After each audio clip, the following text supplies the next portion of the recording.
Sejumlah menteri Israel menghadiri upacara pemakaman 10 korban tewas akibat serangan mematikan di Golan pada Sabtu 27 Juli 2024. Namun kehadiran mereka justru mengundang kemarahan warga setempat.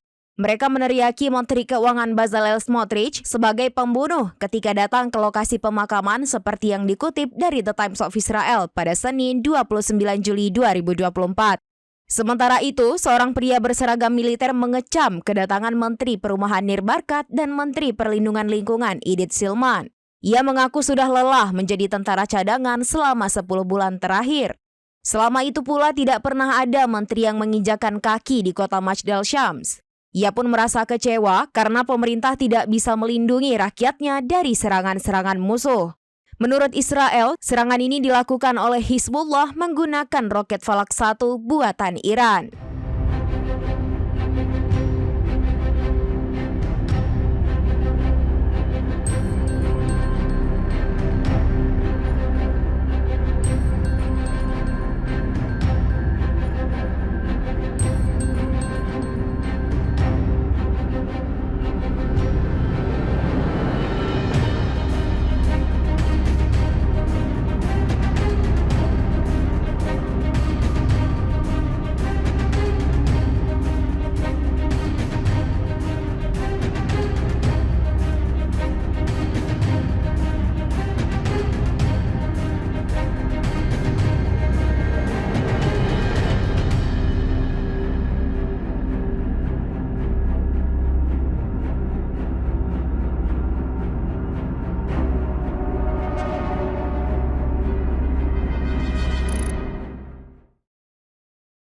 Download Tribun X sekarang, menghadirkan lokal menjadi Indonesia.